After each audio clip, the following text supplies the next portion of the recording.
So Rajesh, this is being recorded? Okay. So I'll have to be a little more circumspect, I suppose.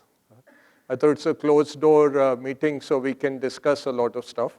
I'll try to make up. I know I'm standing between you and lunch, so bear with me. Don't fall off your chairs. It's been a busy session in the morning. But yawning allowed, throwing things at the speaker allowed. Yeah. Can you just show me this? How does this work? It's working. Okay. So this is clear at the back? It goes only one way. Okay. So what I'll do is I'll skip some of the charts because it won't be very clear at the back.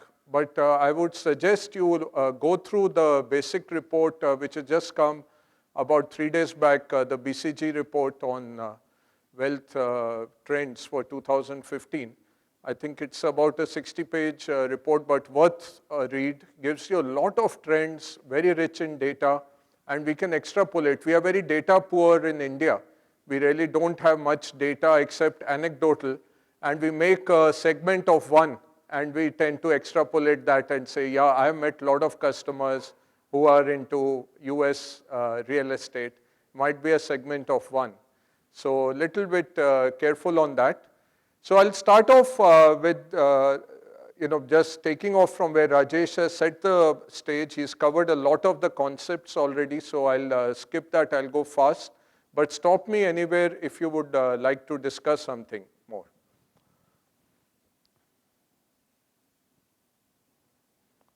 So family office overall, just like wealth management, everybody's a wealth manager. There are less ARNs than wealth managers in India, right from the chartered accountant to the lawyer to the film star's manager. All the Bhushan Bhais and the Shah Bhais are all wealth managers. Same way, nearly everybody is a family office. This is also a very confused and cluttered space. And you will find a lot of people. And in de facto terms, especially, you see a lot of chartered accountants on the Andheri, Goregaon side, Yari Road, if you go, you'll find a lot of CAs who are actually the family office of film stars and film personalities. Can't fault them. But we are looking at more the professional family offices who are working with a kind of concepts that Rajesh just alluded to. 5,000 plus single and multi family offices should be there in the world. Alex, would that be a right number? Roughly 5,000 plus or nearer to 10,000 now? Anybody's guess? Yeah. So, of course, I don't know how many in India that we have to find. How many chartered accountants in India? 2 or 3 lakhs. So I think easily 20, 30,000 family offices in India then. We always contribute in might. I was reading a very nice article the other day on the Chinese family office market, and a lot of hedge funds are being launched in China. At last count, 12,000 hedge funds are now launched, and those can also function as family offices. So a lot of the HNIs are actually launching hedge funds and creating family offices within that, something that George Soros did in the US in 2011, and a lot of other hedge funds have followed on. Origins: in the monarchy, the king would have a steward. The steward would be the holder of the crown and the ring and the scepter and the seal, which was the basic insignia of royalty.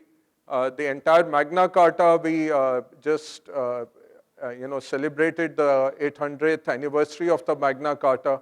It was all about the barons refusing to pay the king and wanting some freedoms in return. So family office has been around a long time. Then came to the European banks, the Medicis, the Rothschilds, 1800s, late 19th century, House of Morgan, probably one of the first family offices in a very formalized manner. Then came to the Rockefellers, 1882, the Rockefeller family office set up, which is today a multi-family office. So they do handle more than 200 accounts for other families as well. They're giving the benefit of their experience. Northern Trust, 1890, very interesting ad. I don't know how much you can see from behind. I can't read the monitor either, so I'll just read it from here. Savings, banking, trust department, marble stairways also is mentioned. I don't know why marble stairways comes in the family office. And the Northern Trust Safe Deposit Company vault. Why was this vault so important? The door was 23 tons of steel. So they had an ad on the door itself, steel door weighing 23 tons, Northern Trust Safe Deposit Vault, Chicago. So anything goes in won't come out, you can rest assured.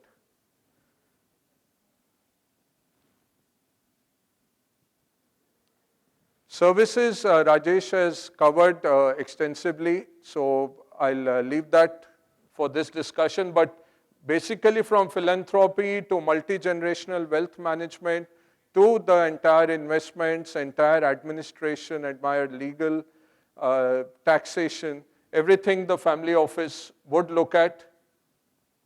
Financial planning. In India, one interesting aside is that we tend to give the businesses to the sons, and the daughters would get a settlement, including by the richest family. What has changed, what we have seen in the last few years, that a lot of people are buying offshore jumbo insurances, which are not sold in India. These are whole life insurances, these are leverage insurances, and those are settled into a trust where the beneficiary is the daughter, unborn grandchildren, great-grandchildren. Interesting structures now available. So you give the business to the son, and you make a good arrangement for the daughter to get regular income and a settlement. Death and taxes both are assured. So even if the father lives for a long time, ultimately the daughter gets a good settlement. So that's something interesting that seems to be happening in India. Wide array of formats, single family office available, multi-family. There's virtual family office. Most of us run virtual family offices. I have had customers stuck in a railway station at New York, had a friend go across, give him $200 cash. One very big tech company, when they did their IPO, we had created a $300,000 line on their credit card. So someone you know very well called late at night. We had taken all those approvals. This I'm talking something like 97, 98 sometime. So you'll make out which is the company. So we have all been in that business. We specialize in that. Concierge services is something we do very well. So a lot of times customers will say, I've seen a film with the family after ages. There are customers who are very particular on first day, first show. So you would be booking tickets, you would be friendly with all the theater owners in your vicinity or in the customer's vicinity. Cricket matches, customers' children are always very good looking, very talented, most intelligent beings in the world. All that we have been doing and creating virtual family offices using collection of outsourced companies, outsourced lawyers. In foreign banks, you're not allowed to talk taxation. In Indian banks, we specialize, we give MAT company structures, we give LLP structures, trust companies, offshore. A lot of other things are really made available. Let's look for a whole range of things from family offices. You can have a look at this later on. I'll request the team to forward or make it available on a website. Within the multi-family office also, array of services. So, the entire gamut of services from very simple investments, mutual funds, insurance, safekeeping, custody. One very famous dispute that happened recently, the will had been really put in front of us, was signed by one of our colleagues. The lady came to the branch, we put the will in the locker, and unfortunately, few months later, she passed away. Fortunately, now settlement has happened. So a very learned family also, you would think all these things would not be happening. But believe me, the banker and the family office has a very important role. You have to be very integral in the whole process. We have had cases where chartered accountants became inheritors. A famous case in Calcutta a few years back, where a big inheritance went to the advisor, the chartered accountant itself. Something like that also happens in the world. We have enough cases, like internally in one of the companies I worked, we had a case study on Michael Jackson's estate planning and what was right, what was wrong, what you can learn from that. In India right now we don't have estate taxes, so we are not very much hit by it. But the big thing is, we have umpteen customers whose both children are now in the US. So the father has a big chunk of stock options or shares. Both the children are US citizens, and it becomes a big issue. You have to create structures, at least try and postpone the tax, but ultimately tax will come. So it's not very easy, even though the products are not there in India. But because 25 million Indians are now living abroad, they are selling about $70 billion home every year, and they have a lot of property, they have a lot of potential inheritance coming towards them in India. We have to be careful and we have to be knowledgeable as well. If our compliance of our firm allows us to give tax advice, we should give, otherwise we should get one of the good tax consultants who are also international tax consultants to help them.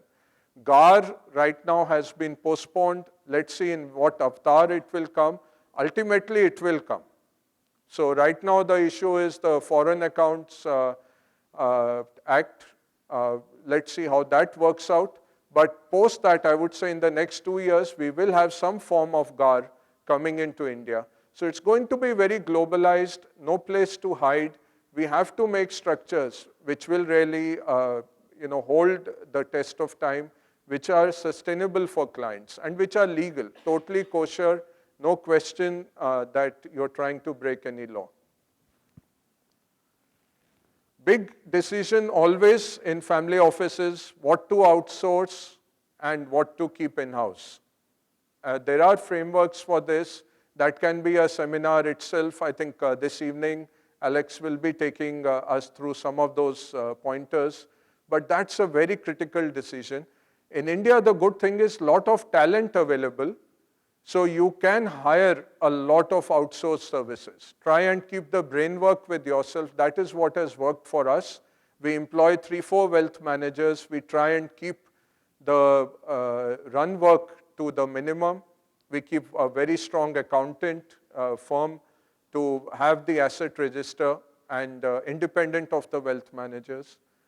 And so we can really focus on bigger things like asset allocation, succession planning, and thinking of the next generation of growing this pool that we have. So that could be another thing you can look at. That's a big trend. You have to work with a lot of people. Family office, you will have at least 15 to 20 providers who are in touch with you. I'm not talking 20 types of mutual funds, that you count as one only. But your job is to really take and assimilate a lot of those inputs, make it meaningful in the format that the customer wants. Some of the families want a huge amount of details. Some families are just wanting the 30,000 feet or one number, what is my return? They don't want a risk-reward analysis. Some of them want the Sortinos and not just the Sharpe ratios. So you have to really have the ability, first the product, second the platform, third the service. Remember that always. You can never spend enough on IT. There will be a better product available. So keep aside a budget for IT continuously. Keep over-investing in IT. This is a relationship game. It is a high-touch game, but customers also appreciate the high-tech. I'll show you a slide on that. Very, really opens your eyes on the digitization that's happening. $20 million plus customers are asking for digitization, and 70% Asian customers saying, I'll leave the company if it does not integrate digitization into its offering. Very interesting analysis. Cost, rough costs, anything from 10 basis points could go as high as a percentage for the family office, apart from whatever other embedded costs and what you pay to the other providers. But roughly about 10 basis points to 50, 60 basis points would be the median. I think you are on the right track if you are managing that. 10 would be at the highest end. Very true that if you are dealing with the $1 million HNI client, you can make more. At the UHNI, UHNW, they will not leave much on the table. So you will make about 15 to 20 basis points. That should be pretty good for that kind of levels. Where do the costs go? Again, no Indian analysis, so I pulled out E&Y study on the US. 62% of the costs are for the family office salaries. So please pay yourselves well. Make sure of that. It's not a compromise.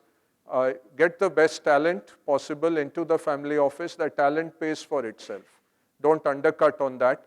And then the next is the office operations. That's about 18%. So good office, good technology comes back to the platform again. Only then you can provide the service. This you can pull out from Bloomberg. I just put it for illustration. They take out an annual survey of the top 50 family offices. And what I normally do is I go and study 5, 10 of them and see what are they doing, what is their advertisement like, what are they talking about. So this is a very good list. Whenever you have some time, do spend some time on it. This is another survey by UBS of 205 family offices. $890 million is their average holding. Again, interesting trend. Globally,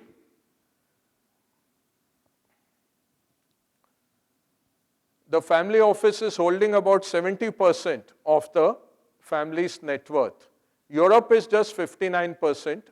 US, North America, Canada, 90% is held by the family office. So you can see Asia, 58%. So we have to really look at it. Just to give you an idea, HNI wealth around the world is about $54-55 trillion. All wealth managers that are tracked by Capgemini, BCG, Credit Suisse, all these reports, all wealth managers put together have about 9 trillion under management. So there's a huge gap which is not bankable, which is not manageable. But this is assets under advice. Family office, even land, your Karjat farmhouse, everything can potentially come in. This is something you can think about and debate, that why is this so small in Asia? Why is it larger in America? It's not a question of emerging markets because it's small in Europe, and it's big in Latin America. Latin America, Africa have 82%. So is it a financial asset versus real asset issue? Is it a reporting issue? Is it a very split kind of a market issue? I have no answers, but this was a trend I saw. 2 out of 3 customers run their own operating businesses, real estate, finance, insurance, manufacturing. Again, by regions, 50% Americans only, but 71% Asian businesses would run their own business as well. And what is their business operations, revenues? Very high for Europe, very high for developed markets, but Asia and North America not that high.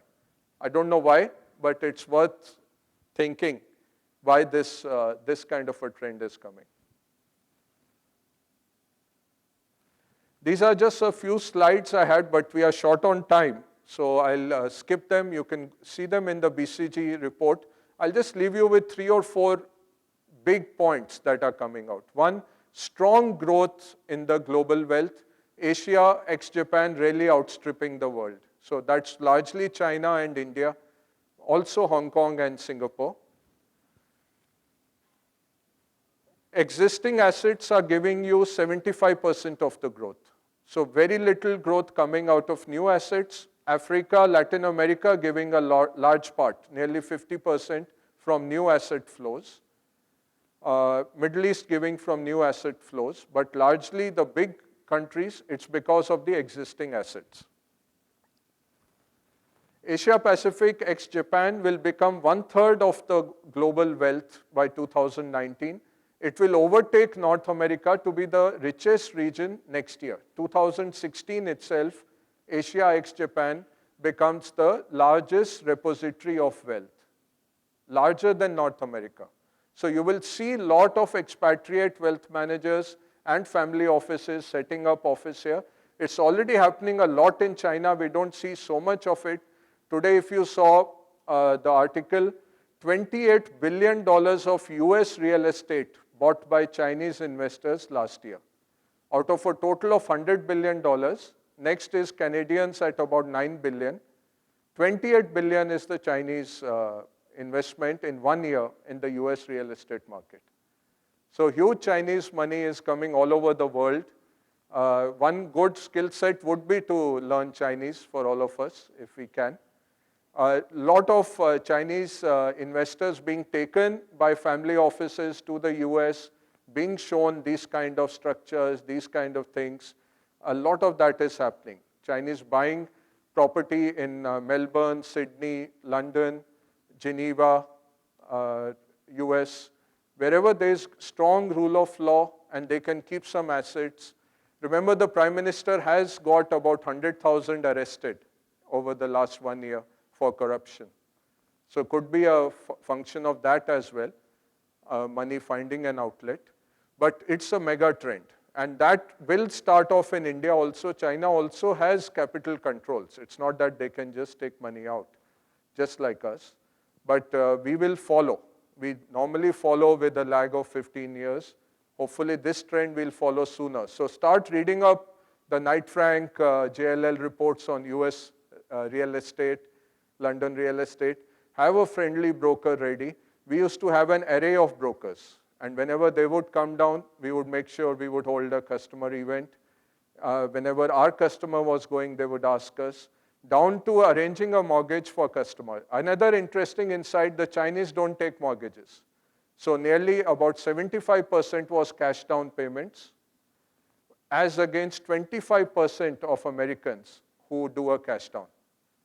75% is borrowing, but the Chinese were putting cash down. So look at trends like that. It's going to come into India.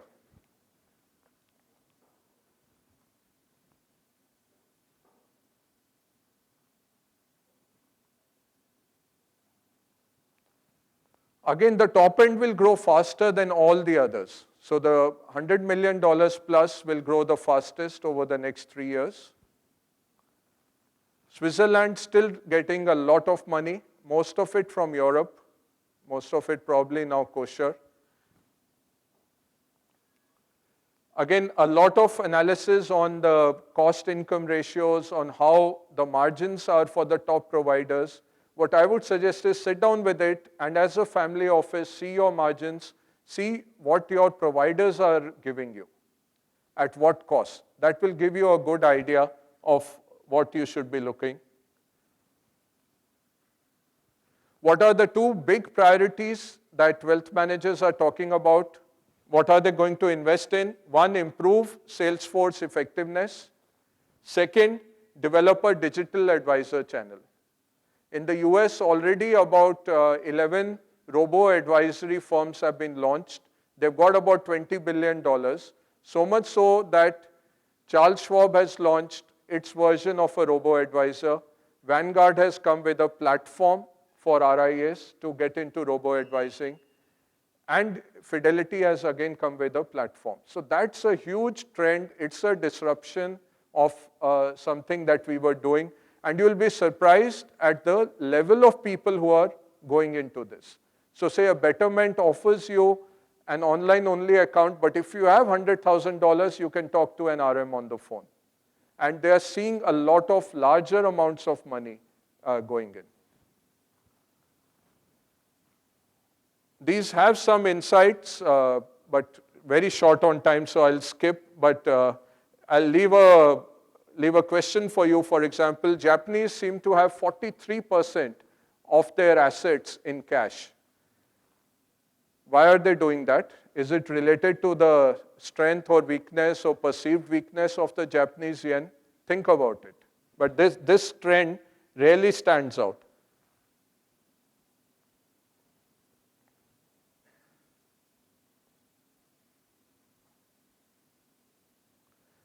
Trust levels which had gone down below 50%, this question that's asked normally is, how do you trust this provider?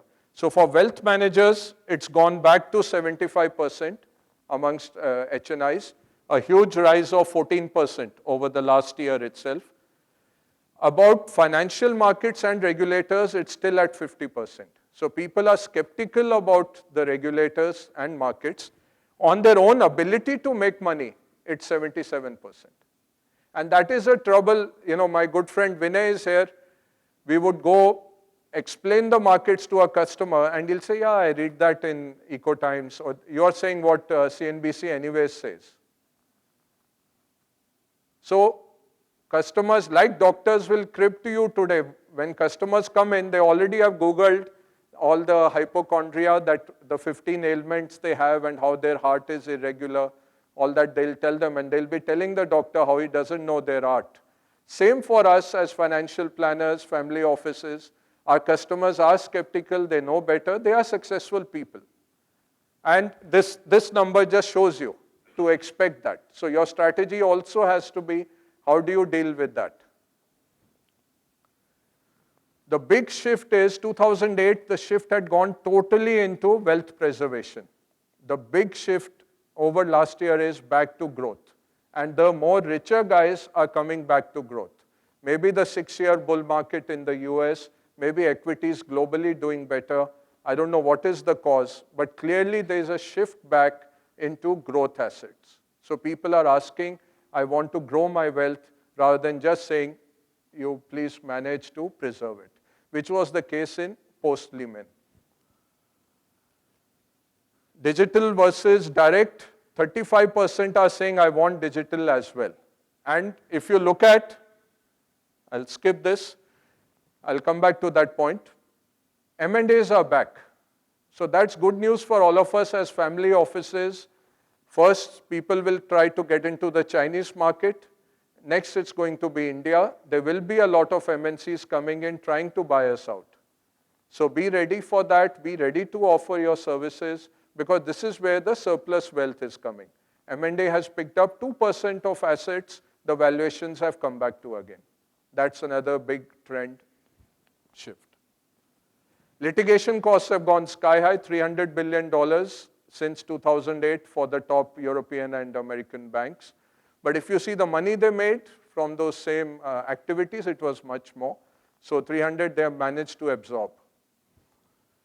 This is just a chart to confuse. It will take a lifetime to read, but this is the kind of compliances we have in our industry.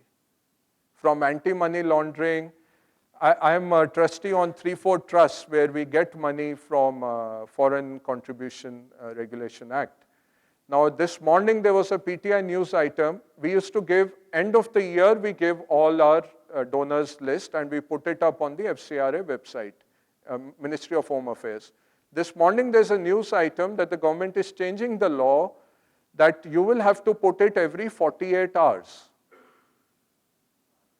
Otherwise they cancel your license. So 13,000 NGOs have lost their FCRA license in the last few months, and now it's getting very onerous. Banks had to do once in 30 days reporting. Now banks have to do daily reporting. So banks will stop opening FCRA accounts. So good to be in the know of this. At least you start. I told my accountants already I want a process. They said, let the law come. I said, law will come. You please tell me how will it happen. Hedge funds converting into family offices from George Soros to Carl Icahn. HNI, this is a very interesting graph. It shows the population and the asset results. And India is very sweetly positioned. Not Hong Kong, not like Hong Kong. You can see China is big brother. China is here. So it's got population as well as asset returns, but India is not bad. Look at where Brazil is sitting. Argentina, Italy, Spain, Mexico. That's the potential. So you're in a sunrise industry. Mega trend is in our favor. If we can get it right, it's a very golden future for all of us. I'll skip this, but just next slide will tell you. 90 Indian billionaires. First time we got 90 billionaires out of 1800 odd that Forbes registers. 4 of the Burman family came in this time. Runwal Group came in as a billionaire. Havel's wife came in. Mr. Gupta passed away. 28 first-time entrants. This is no joke. 30% increase in number of billionaires in India in 1 year. 28 first-time entrants, 19 of the existing ones made more than $1 billion on their net worth last year. 19 guys.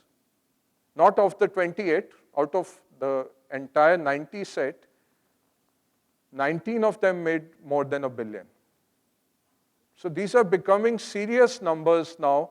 So you need to have at least 90 single family offices to start with, and then goes on.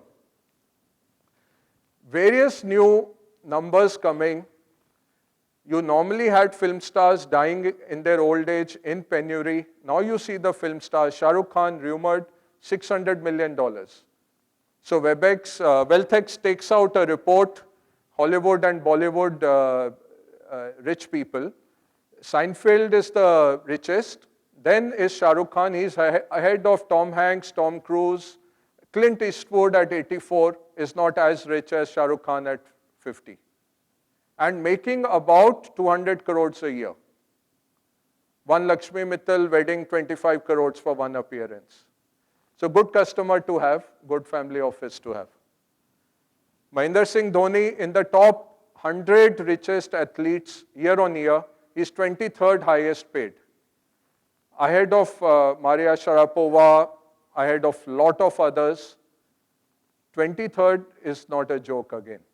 And making about $30 million a year, largely from endorsements, worth about $150 million. Huge. Sachin Tendulkar, because he started playing much earlier than the unlocking of the value, $115 million. Nothing to be scorned at, but it's a large amount. So Virat Kohli will break through $100 million this year. He'll make about $30 million. New segments which were not there. Sports field, the government used to give a broken down flat. That was the best thing the Bombay cricketers would get. Now look at the kind of value unlocking that's happening. Now I come to one more point on family office, and in your make or buy decision, we have to keep this in mind, is that as a country we talk too much. This is a front page Eco Times, you would remember. I have the date down there, yeah, June 23rd, 2014. 1 year back it came 700 flats. This is the family office based in Bangalore. The family office CEO was quoted in the article, so obviously it was an interview. I don't know if it was an ambush or what. But this becomes a failure. A big job for us as a family office is also to structure transactions in such a way that the family never gets its wealth put out to hang in the air. That is something we need to keep. We are very strong on that in wealth management. Somehow in the family office part, some of it might be available. I don't know if it came from some US RTI or something. But you should have enough legal entities. I can show you enough in the top 100 Indians, how they have 800, 300, 400 investment companies. You can never trace it back. Multiple structuring. you would not get an article like this. This shows first generation wealth. Clearly, you just show me this article and I'll tell you, must be first generation wealth. Another article on Mr. Nilankani, the business interests of London Nilankani. This could not be avoided because he stood for elections. But you have a full pager showing all his holdings, his wife's holding, his son, daughter's holdings, what is it worth, or everything in the private space as well, put out to hang in the open. Not good. Keeps on happening with a lot of our tech entrepreneurs. What are they doing? What property are they buying? This is the Times of India. Murthy invests in luxury reality in Mumbai and Bangalore. I can tell you, most of South Bombay, all the millionaires, they invest with the builders. You will not see anything coming out ever. So that becomes our duty as family offices, that my right hand should not know what the left hand is doing. We used to manage a lot of families where two brothers were banking with us. Only thing they would tell us was, my brother shouldn't see my account. Will you ensure that? We would ensure that. So even as a family office, that protection is needed. This was another thing that came. Now Bala is there. But, you know, this I put up more to show you that an existing good customer becomes a politician. A lot of our compliance will say politically exposed person you can't touch. At that time, what do you do? So have a process thought through. Unless you are a single family office, for any of the other providers, it becomes an issue. Rajat Gupta went to jail. He was banned from the securities market. He had existing Indian shares. What do you do with that? Do you allow him not to disinvest? Do you allow him to trade? He is under appeal.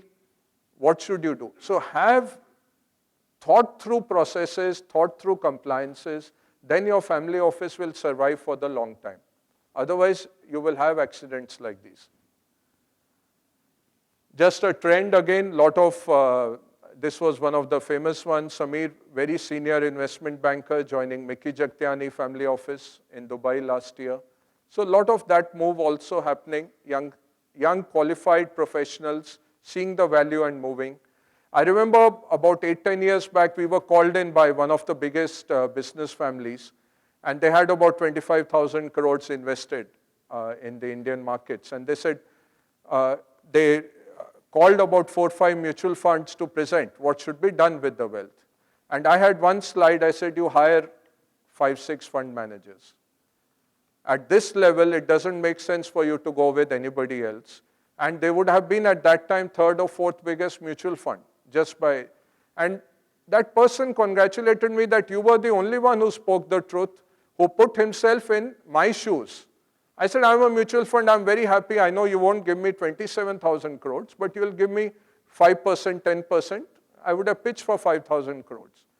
But at this level of wealth, you should start your own mutual fund. And that's what they did. They went into PE, VC, all those kind of things, big time. This is from a Northern Trust ad. You just sold your company for 50 million. How quickly that feeling of euphoria can turn to fear. Very critical, the risk management. And this is what happened. You saw the Citibank scam 2 years back. That RM is out playing golf in Gurgaon. He's not in jail. He'll not be put in jail. The money is untraceable.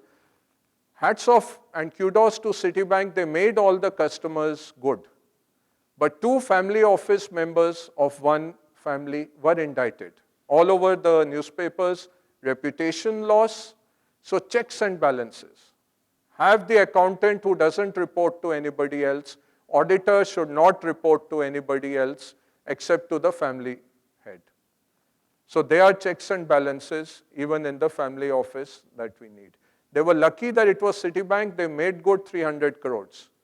What if it was a smaller institution which didn't even have the money to repay? Citibank took a write-off. I give that example to everybody that large portions give a big company which is bothered about its reputation. There are a lot of companies who will say, we'll fight the customer. let's not pay him. Citibank made the customer good. Hats off to those managers who took that call. Nothing of that is coming back. Subiksha case, very famous. Famous families lost money apart from big institutions, and till the end, nobody knew how hollowed out that company was. Here it's diversification. Here it's not putting, even if your basket is very huge, look at how big is it for the person you're giving the money to.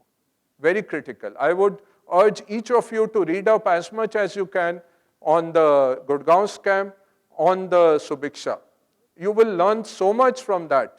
That's why the PE guys become so good, because they reject 400 guys every year, 500 guys every year.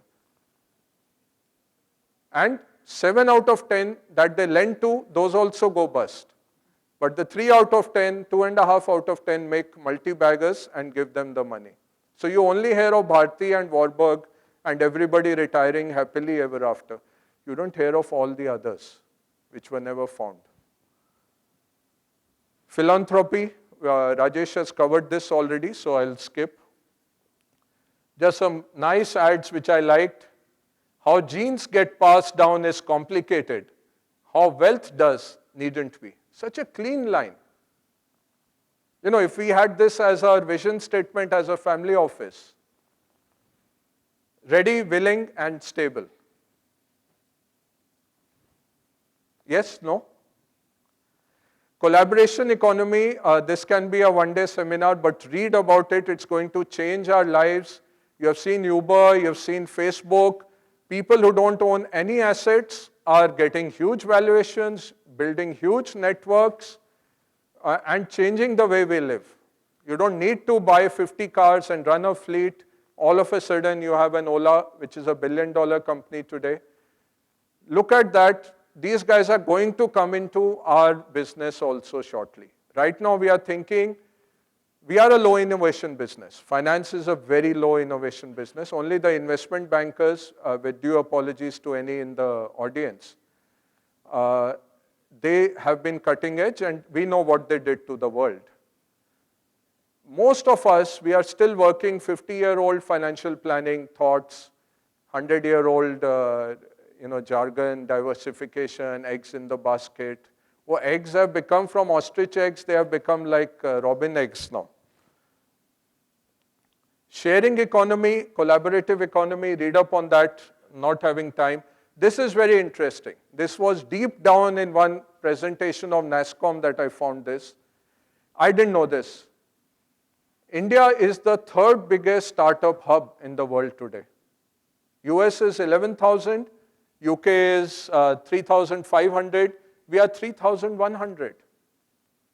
And I'm sure there are a lot of mom and pops, like in my building itself, there are 3 sets of ladies who are doing apps and doing a startup.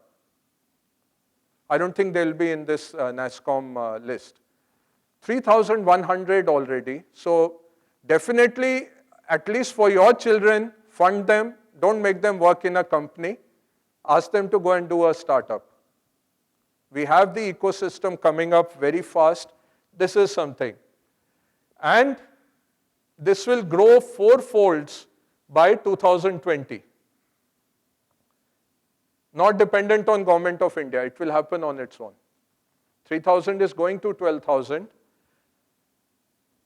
Huge amounts are on the cutting edge data analytics and ERM. What I keep talking on TV, where I say on one side, buy the big IT guys. Second side, I say, give me back that money.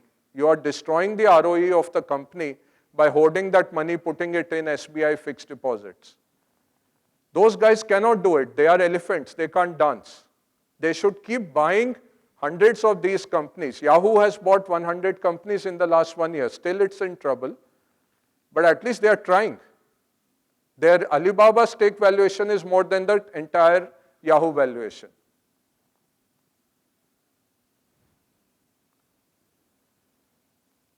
"63 unicorns." This slide went kaput. But basically what it was showing, the disruptors are winning. 63 unicorns are equal to Facebook today.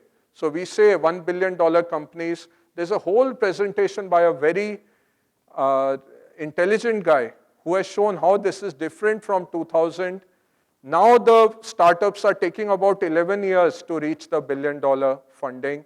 That time it was less than 2 years. There are enough data points. Looks like it will not come to grief the way we are thinking, but who knows? At least put some money behind it. Crowdfunding will overtake PE VC funding in aggregate globally next year. $45 billion is what PE VCs put in every year. They raise about 30 billion. Crowdfunding last year did 34 billion. Next year they'll cross 45 billion. It's just going to change. Think of us, we have been distributors all our life, asset gatherers. All of a sudden, internet comes, somebody puts a message on a message board on Facebook, and by the night he has the money, no SEBI, no nothing, ho gaya.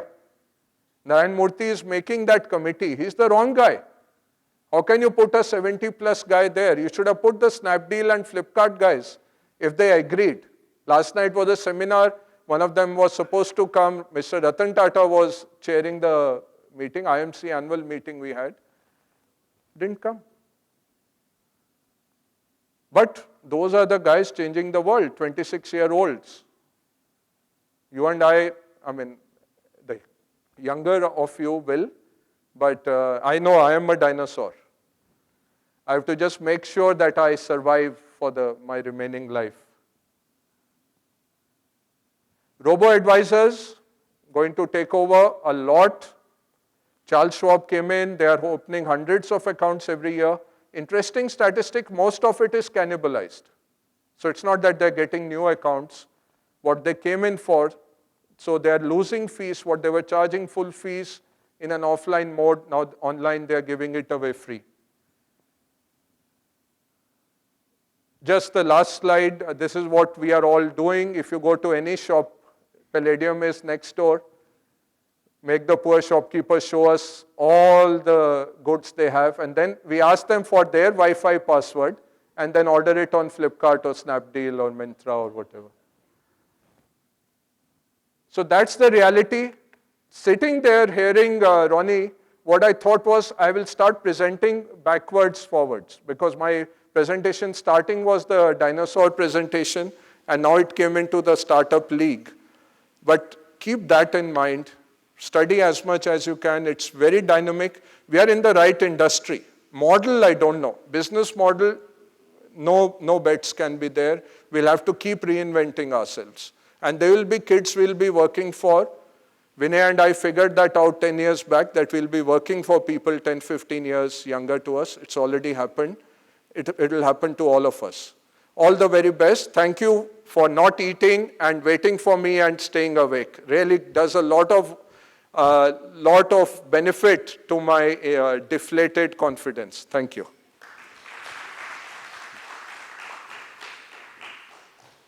Well, thank you, Ajay. I can assure you, even dinosaurs can fly these days, so you're not far behind. Thanks. Guys, we'll break for lunch and we'll be back by 2:15 if you all can. Thank you.